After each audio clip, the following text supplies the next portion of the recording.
राम मंदिर भरोसे और एकता का प्रतीक, भारत के दिल में गर्व से खड़ा है। यह भव्य मंदिर भगवान राम को समर्पित है, सदियों से पुराना इतिहास दर्ज करता है। यह करोड़ों भक्तों की जो इसके निर्माण की प्रतीक्षा कर रहे हैं, उनकी आशाओं, विश्वासों और सांस्कृतिक धरोहर का प्रतीक है। राम मंदिर का निर्माण केवल धार्मिक भक्ति का प्रतीक ही नहीं है, बल्कि यह सांप्रदायिक सद्भाव और राष्ट्रीय एकता का प्रतीक भी है। राम मंदिर केवल एक भौतिक संरचना नहीं है, बल्कि आशा, शांति और एकता के प्रतीक के रूप में कार्य करता है। यह हमें दिखाता है कि भगवान राम के लिए क्या मूल्य है: धर्म, सत्य और दया।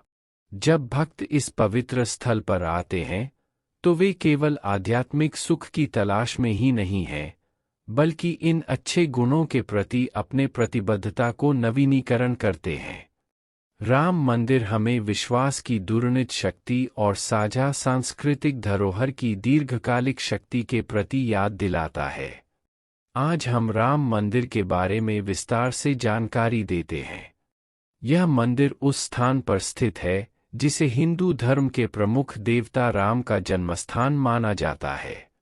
पहले इस स्थान पर बाबरी मस्जिद थी, जिसका निर्माण एक मौजूदा गैर इस्लामी ढांचे को ध्वस्त करने के बाद किया गया था, जिसे बाद में ध्वस्त कर दिया गया था। 2019 में भारत के सर्वोच्च न्यायालय ने विवादित भूमि पर फैसला सुनाया, जिसमें कहा गया था कि यह भूमि हिंदुओं की है और इस पर राम मंदिर का निर्माण कर सकते हैं। मुसलमानों को मस्जिद बनाने के लिए ज़मीन का एक अलग टुकड़ा दिया जाएगा। अदालत ने साक्ष्य के रूप में भारतीय पुरातत्व सर्वेक्षण की एक रिपोर्ट का हवाला दिया, जिसमें ध्वस्त की गई बाबरी मस्जिद के नीचे एक गैर इस्लामिक संरचना की मौजूदगी का सुझाव देने वाले सबूत दिए गए थे। राम मंदिर बनने में क्या था विवाद, आइए विस्तार से समझते हैं।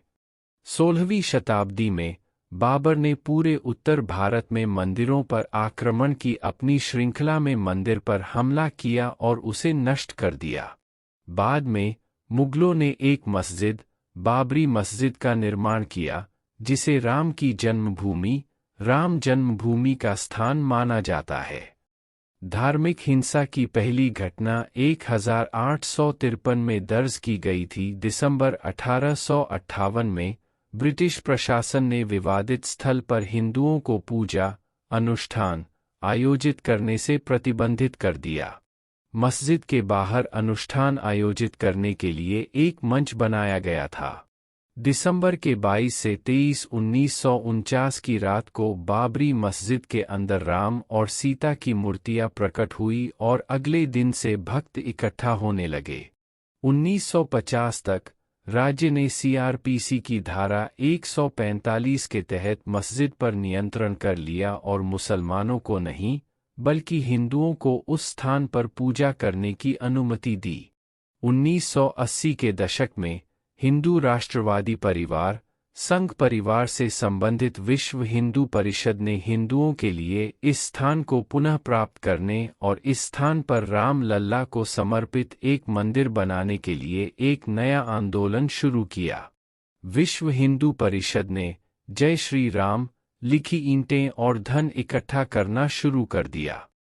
6 दिसंबर 1992 को विश्व हिंदू परिषद और भारतीय जनता पार्टी ने इस स्थल पर 1,50,000 स्वयंसेवकों को शामिल करते हुए एक रैली का आयोजन किया, जिन्हें करसेवकों के रूप में जाना जाता था।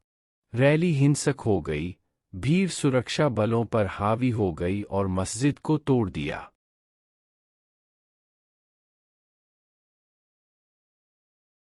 2019 में अयोध्या विवाद पर सुप्रीम कोर्ट के फैसले के बाद ही यह तय हो गया था कि विवादित जमीन राम मंदिर निर्माण के लिए भारत सरकार द्वारा गठित ट्रस्ट को सौंपी जाएगी। ट्रस्ट का गठन अंततः श्री राम जन्मभूमि तीर्थ क्षेत्र के नाम से किया गया। 5 फरवरी 2020 को भारत की संसद में यह घोषणा की गई कि भारत सरकार ने मंदिर निर्माण की योजना स्वीकार कर ली है। भूमि पूजन समारोह। मंदिर निर्माण आधिकारिक तौर पर 5 अगस्त को आधारशिला के समारोह के बाद फिर से शुरू हुआ।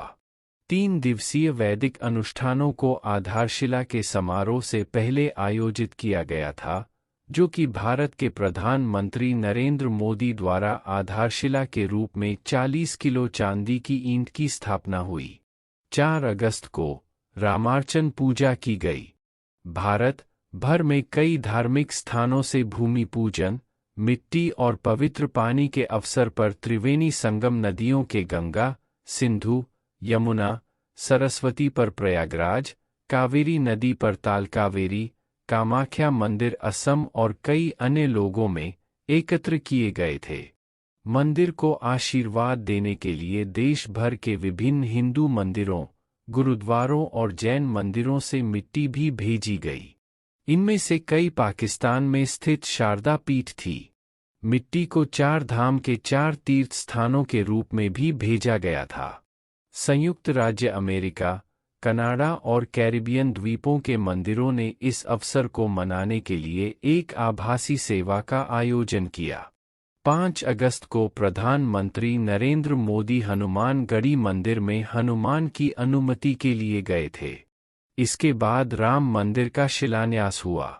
कोविड-19 महामारी के कारण मंदिर में उपस्थित लोग 175 तक सीमित थे।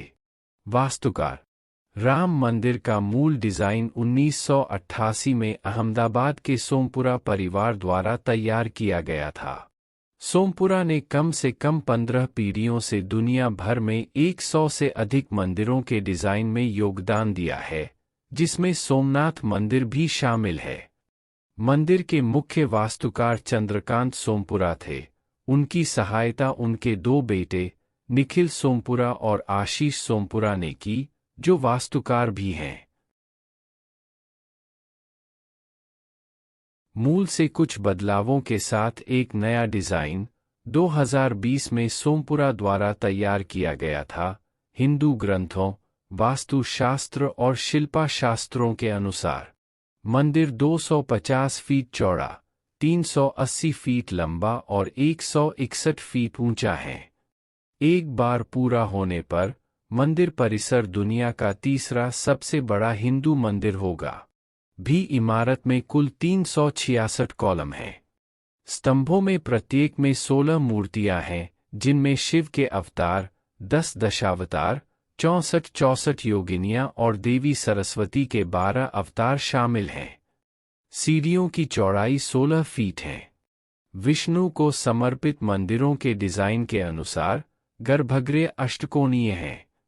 मंदिर 10 एकड़ में बनाया गया और 57 एकड़ भूमि को एक प्रार्थना कक्ष, एक व्याख्यान कक्ष, एक शैक्षिक सुविधा और एक संग्रहालय और एक कैफेटेरिया सहित अन्य सुविधाओं के साथ एक परिसर में विकसित किया जाएगा। मंदिर के निर्माण में लोहे का कोई उपयोग नहीं हुआ और पत्थर के खंडों को जोड़ने के लिए 10,000 तांबे की प्लेटों का उपयोग किया। प्राण प्रतिष्ठा जनवरी 2024 तक गर्भगृह सहित मंदिर का प्रथम तल तैयार हो चुका है। इसमें श्रीराम के मूर्ति की प्राण प्रतिष्ठा 22 जनवरी 2024 को दोपहर 12:29 बजे शुभ मुहूर्त काल के दौरान की गई, जिसमें भारत के प्रधानमंत्री नरेंद्र मोदी मुख्य अतिथि रहे। इसके पूर्व 15 जनवरी से ही विभिन्न कार्यक्रम शुरू हो गए थे। प्राण प्रतिष्ठा के लिए उत्तर प्रदेश सरकार ने 100 करोड़ रुपए निर्धारित किए हैं। 22 जनवरी को कई प्रदेशों में विद्यालयों में छुट्टी दी गई है। नरेंद्र मोदी ने लोगों का आह्वान किया है कि 22 जनवरी को सभी अपने घरों पर दिए जलाएं।